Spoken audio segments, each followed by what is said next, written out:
We're gonna look at 3 easy ways we can make our chords more interesting, and this is not just for jazz, it can be in any style of music. So let's get right into it. We're gonna work our way up, and at the end I'll show you some different situations and how to really implement this stuff yourself. So let's give a listen to me playing for a quick example, just playing regular old major chords, and then we'll see how we can stack up more notes on top of that.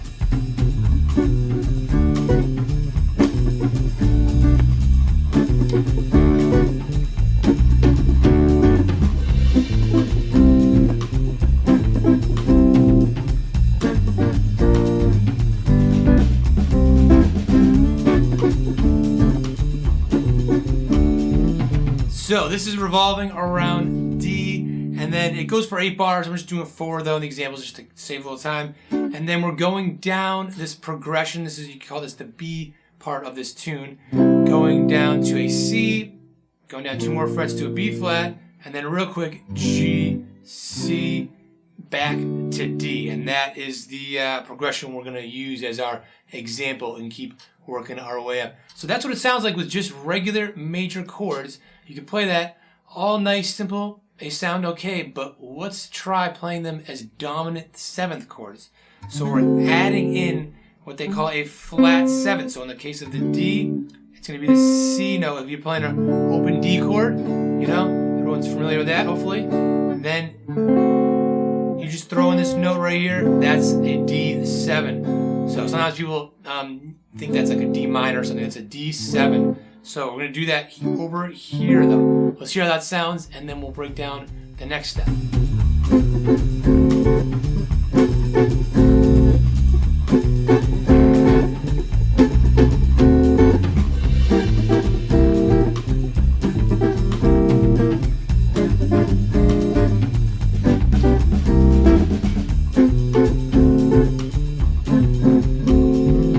So you can hear it much more interesting. There's more kind of tension, more color, you know, mixed in there. But if we want to keep going a little further, we can add on what they call natural extensions, and the next one would be a 9th. So a D9. So they're all going to be 9th chords, and that would be in this case adding an E over the D. And we can do that by playing this right here, and you can do it by taking this note off here. But if you want to keep this note in here, put it down an octave here, so our shape really changes. We can play these middle 4 strings. We can also actually add this note as well. You can add that or not. And this is, you know, I often think this is like the James Brown chord. A lot of his funk was just a...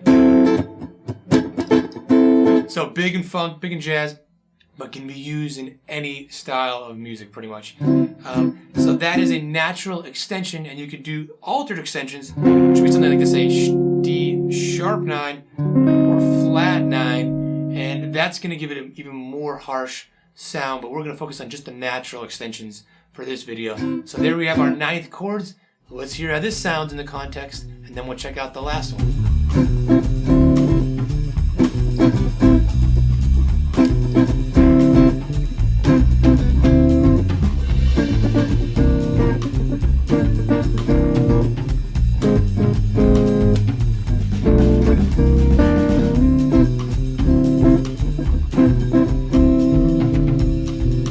So if we want to keep going even further, we can get to a 13 chord. That is adding a note up, way up here, and it's a little tricky to play this whole thing, so what we can do is not play this string. I mean, the more notes you add into a chord, the more different notes, you know, you're adding.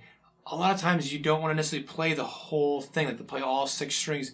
I often, with playing big thick chords, just play the top 4, so I don't play these 2 strings. And if you're playing with a band, you know, that the bass player especially, that note down there, that root is going to be played there. You don't have to play the root. You'll see it blends in a lot better. So we're going to not play the roots of the chords for these. We're going to do 13ths, but let's listen to how that sounds in the context.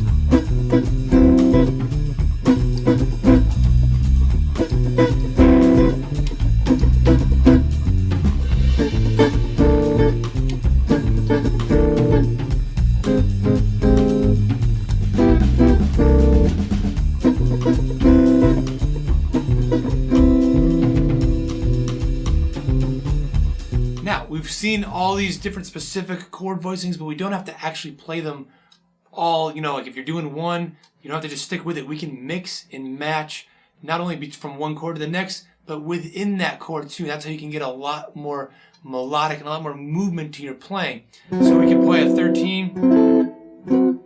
You could move like that. So let's listen to one last example and hear how we can move things around.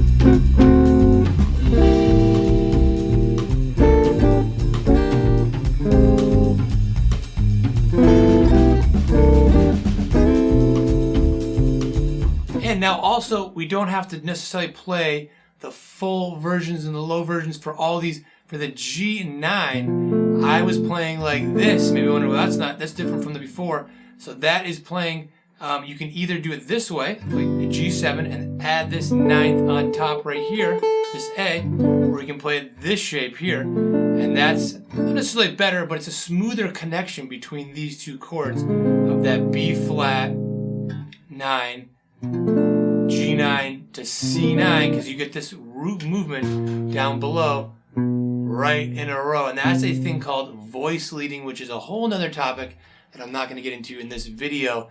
But those are ways to smooth things out. And the more notes you add, like we're doing here, the more you do want to get into voice leading. But even just playing simple major chords, minor chords, voice leading is something that can really kind of take your playing further out and really expand it out so you get very specific and you don't just sound kind of real jarring with your chords. So the last thing we're going to get into here is how do you apply it? You think, if you've watched this far, you think, okay, I'm listening to all these examples. Maybe the chords are new to you and they're opening up your ears hearing them with the examples, but what do you do with it? Well, whenever there is a seventh chord that you're playing, you can obviously play a seventh chord. So if it's D7, you can play the D7, but you can often play the ninth or the 13th. And there's no necessarily way to know unless you try it. So these are things you just got to try it and use your ear. It's a great way to develop your ear and to develop your taste as a player too. You start to see things that you like or don't like, and start adding it to your kind of repertoire of bag of tricks. So in this particular musical case, I know, okay, that seventh works even though it's just bass and drums, because the bass is playing this. That's the bass line. It's a very unusual bass line. It's jumping way up and it's hitting that flat 7. So it's going D, B, C. So it's hitting that flat 7. So that's how I know. And then doing the same thing with the C, same thing with the B flat. So it's implying a dominant 7th sound. But it doesn't have to be there. If you were playing over something that was just hanging on a D, try out that 7th, see if it works. Try out that 9th if you want to take it further. Now, say you were playing in the key of G. If you're playing over that D in the key of G, that becomes what they call a 5 chord. And if you know what that is, the 5 chord is a good spot where even if someone's playing it just major, you can add the 7th in most cases, which means you can also try adding the 9th and 13th again, And just keep in mind that when you learn a song, you don't have to play the chords exactly the way it is. If you're reading it somewhere online or in a book, I used to think that, like, okay, if the song was G, D, C, that I should play a G, D, C. But now I play anything. I might play the D as, again, a 13th. I may play it as a D sus chord, a D sus 13th, all sorts of things.